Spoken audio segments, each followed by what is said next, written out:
Hey, PackJamz TV, I'm sitting here.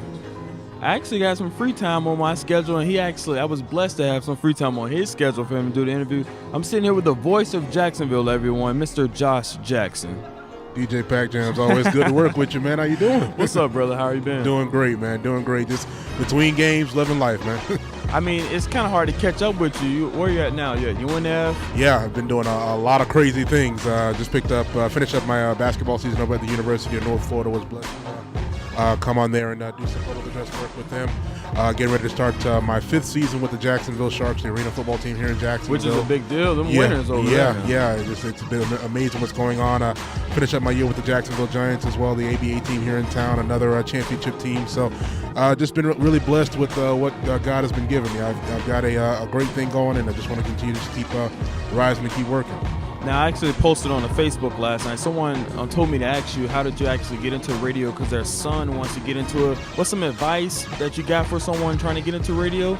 And how did you get started into radio? I got started in radio when I was very, very young. My dad was a local DJ here in town. I used to go to the station with him on Sundays and work the board for his jazz show here in Jacksonville. And I just always fell in love with radio and with sports and just kind of putting the things together.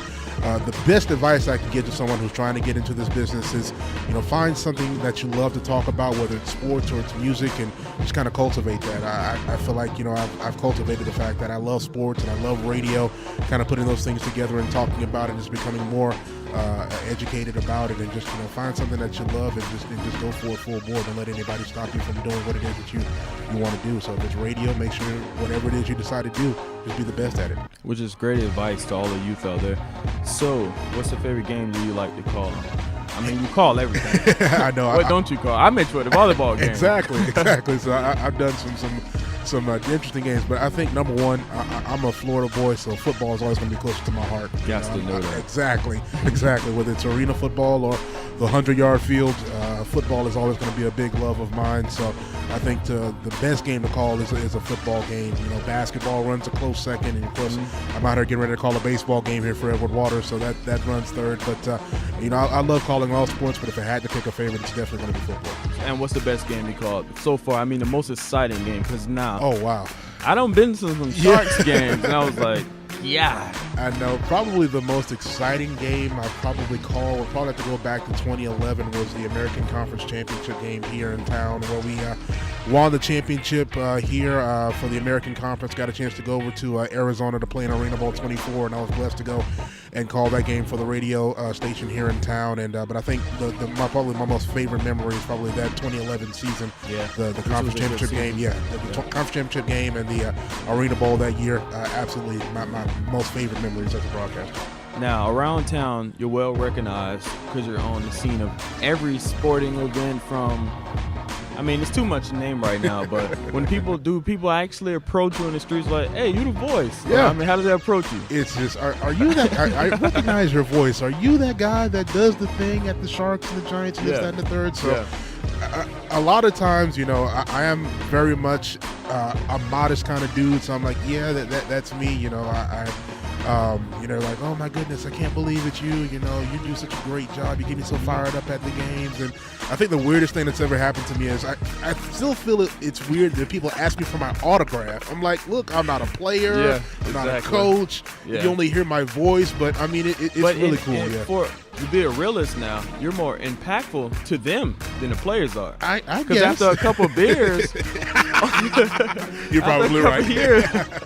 The voice you hear tell you getting fired up is a voice that really, that's what's really going to get you hyped. Exactly. And it's just always fun just to have those people come up to me and say that I do a great job, or that I affect the outcome of a game, or they have a good time just coming out and cheering and yelling and listening to my voice and seeing the game at the same time. It's always an honor to be recognized by that. Now, we know you have a lot going on, but we know it's more to come. Yeah. What you got coming up right now? Recently just picked up a sports editor job with the Florida Star, the African-American owned newspaper here in Which town. Is huge so in Jacksonville right now. Absolutely. That's a great. Absolutely. I've got that going on. And, of course, getting ready to start season 5 with the Sharks. We just had our preseason game last Sunday and had a great turnout for that, and getting ready to start some other big things coming up soon. So really just whatever avenues that God opens, I'm just going to walk through them through faith and just keep doing what I do. Now, what's some game callers that you follow? Because everyone follows somebody. Yeah. A couple of my favorites on TV are definitely Gus Johnson, the guy who does some work with Fox and now with back in the day with CBS. Of course, March Madness coming up. You're definitely going to hear some of his calls. Stuart Scott over at ESPN, Gene Deckerhoff of Florida State. Keith Miles at my alma mater at FAMU. There's so many guys. Mark Little, who was one of my mentors getting into the business. So you're a rattler? Yeah. I didn't know that. I am a rattler. You spend so much time at EWC. I could have swore EWC. I am a proud 2009 graduate of Florida A&M University, so always represent for my rattlers. So absolutely. Strike, rattler. Strike, rattler, strike. Absolutely. Yeah, most definitely. I know now you have a lot in the city. You have a lot outside of the city. Where do you see yourself going when it comes to calling a game? Do you see yourself taking this to the next level? Do you see it? Are you comfortable right now, which you shouldn't be? Yeah. One thing my mom and my dad always told me when I was a kid was never settle.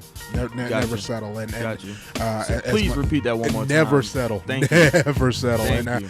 As happy as I am to be the voice of Jacksonville, I definitely see myself as being the voice of America and hopefully the voice of the world. You never know where this thing could take me. I want to be able to branch out outside of Jacksonville. I've begun to do that with a couple of different things that I've done, and hopefully maybe be able to take this thing maybe internationally. Maybe go cover an Olympic Games or something along those lines. So again, as I said before, whatever avenues or whatever doors that open that God decides to open, I'm definitely going to walk through them through faith and just continue to keep doing what I do and just keep representing for the hometown. And you know what I had to tell myself, even in my field of being a disc jockey, we're still young. Absolutely. We're still young at what we do, and look where we're at. Yeah. I have people approach me and say, hey, I was 30 till I DJ for who you DJ for. I was 35 until I got to the level of businessman that you are. And so it's really great. You got to keep a business mind on your head, no matter your age, and realize that age really doesn't play a big factor if you come in when it comes to business. You're absolutely right. I actually seen a photo you and MC Wale, correct? Yep. So you and Wale working together now. What do you guys got? What do you guys got going on? Well, we've worked together for about a good 3 years now with the Sharks, and just kind of met him through the Sharks. He was an intern with the Sharks. He's really kind of branched out and done some bigger things that we've worked together. We've worked on a couple of radio shows with the local sports radio station here in town, and we're working on a couple of things as well. So he really is a talented guy. He's just an up and comer. He definitely is a guy that represents for Jacksonville, loves his Jaguars, has really kind of branched out nationally, and we're just kind of putting the two minds together and trying to come with some big things. So he's really really become not more than just a friend. He's really become like a little brother to me, and I love the guy dearly, and we are definitely going to be working on some big things to definitely make some sports fans happy here in Jacksonville. And you really don't find that these days. You really don't find someone genuine enough to literally help someone just to see them progress. Absolutely. And now the problem that I found out, someone to help you, long as the student doesn't become the teacher. Exactly. Yeah. I'll teach you as long as you stay the student. Right. The biggest thing that I've always done with people who want to come out and shadow me, or who want to know what it is that I've done and how it is I've gotten to this point that I'm at. I've never been the kind of guy where, I'm going to help you to a certain extent or anything along those lines. I want to give you as much information as I possibly can. Yeah. But then it's going to be incumbent upon you to go out and take that information and make it your own. I work with some big guys and some big names in the business, and they were never really they never shied away from helping me out and giving me advice. But they said, hey, you could have dropped a couple of those big names to let them know. You're really serious. I've worked with Chris Porter here at First Coast News here in Jacksonville, big name. Worked with Sam Kavaris over at Channel 4, Brent Martineau.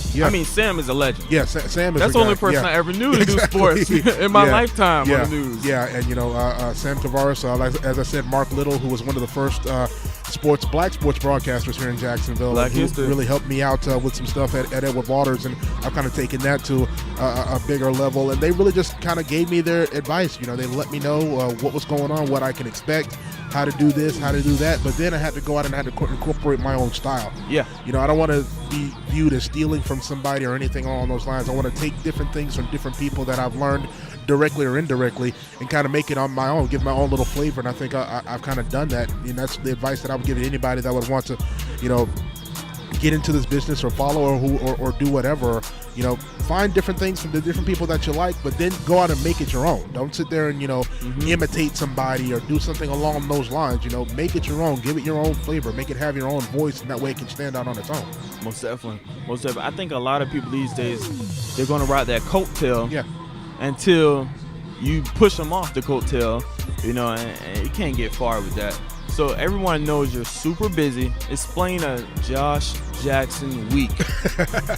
How does that week? I'm talking 7:30 Monday to Sunday evening. Yeah, my day normally starts around 8 o'clock in the morning. I'm the just picked up a job where I'm the director of football operations over at Edward Waters College. So we are in the middle of spring practice, so I'm getting ready to work on that. And then after I get done with my day, normally like around 4 o'clock, if I've got a game I've got to go call, whether it's at UNF or with the Jacksonville Giants or the Sharks or something along those lines. I normally like to get to the arena normally maybe an hour or two early, so that way I can go through those game ops, and, you know, test the mic and that sort of thing, get names and pronunciations right. I'm a very big stickler about getting names right, whether it's our home team or the opposing team, because I want to be able to give them that respect to say, hey, you know, this guy cares enough about me to get my name right. Yeah. You know, I want to be able to haven't got my name right all life. You know, and it's happened a couple of times this year where, you know, I've gone out and called some games, and, you know, the people from the opposing team will come up and say, thank you for getting my name right, for at least caring about that to get my name right. You know, that's one of the things that always goes back to whatever you do in life, be the best at it. You know, we want to be able to get somebody's name right and be able to get the pronunciations and enunciations right. It's always a big thing for me. But normally I don't get home, whether it's if I have a game night, I normally don't get home till maybe about 10 o'clock, 11 o'clock at night. You know, eat a late dinner, and I'm right back at it again the next day. So that's normally the day in the life of one Joshua Jackson. Okay. So I mean, let's get some promo on. You have a Facebook. Yep. Let's get some promo. What's your Facebook, Twitter, Instagram? You can always look at me on Facebook. Just search my name, Joshua C. Jackson. You'll see my big smiling face. Instagram, you can follow me on Jville Voice. That's Jville Voice. And on Twitter, you can follow me at JCJackson904. So you can follow me really those three places. I'm always updating certain things, a lot of things all the time. So feel free to ask me any questions. I don't shy away from anything. So definitely would love to be able to hear from everybody out there. Yeah, because actually how I met you, I think I DJ'd a volleyball game at EWC, maybe 2000, let's say roughly 10. Yep. I didn't see you again until 2013, and it was like it was like open arms, like I never it's the same dude. Yeah, exactly. Same guy I met then. Yeah. I mean, you don't find it. Yeah. You don't find it. You don't find someone to just like you never left, basically. Because now you see someone on the business level, you see him 2 years later, and it's like, who are you? Yeah. Clearly remember me. And that's the one thing I never wanted to be getting in this business, is never want to big time anybody. I want to be the same guy behind the mic as I am off of the mic. I'm the same goofy, crazy guy behind the mic, and I want to be the same fun-loving guy off the mic. You know? Yeah. Because I think people fail to understand one bad comment can take away 3 jobs. Absolutely. Seriously. Definitely in the DJ market, because you really have to play that friendly face, even if it's your horrible day. And I tell people all the time, when you own a business, I'm working 24/7. Yeah. When I go to Walmart, I'm working. Exactly. You know, I might see a potential client at Walmart, or I might see one of my clients with a potential client. Yeah. You know, so this thing is very serious. This thing is very serious. When holding a business very serious, and I think people need to understand, like, you speaking on a mic, it's not a hobby. It's not. Yeah. It's not a hobby. Look where it got you. Exactly. I mean, look where. I'm laughing because my mom always told me you run your mouth too much. She used to tell me that. Look where it got me. The amazing thing about it, my mom used to tell me the exact same thing. You run your mouth too much and look where it's got you. So exactly. it's got me to some awesome places. She couldn't be more proud. Exactly. I'm glad you ran your mouth. That's my baby. I'm glad you talk too much. That is my baby. Most definitely. Hey, I really appreciate you coming through, Josh. I mean, it took me about 2 months to get up with you, actually, with the busy schedule and such, and definitely with my schedule colliding with his. So I really appreciate Josh coming out today to talk with PackJamz TV and just give an insight of his life to the fans that really want to know what's Josh behind the voice, you know? Hey, man, I appreciate it, man, and anything I can do to help out, definitely let me know. You're a really good guy, and I definitely look forward to seeing some big things from you down the road. But thanks for coming out and sharing. Oh, will do. Josh Jackson, everyone, and we're out.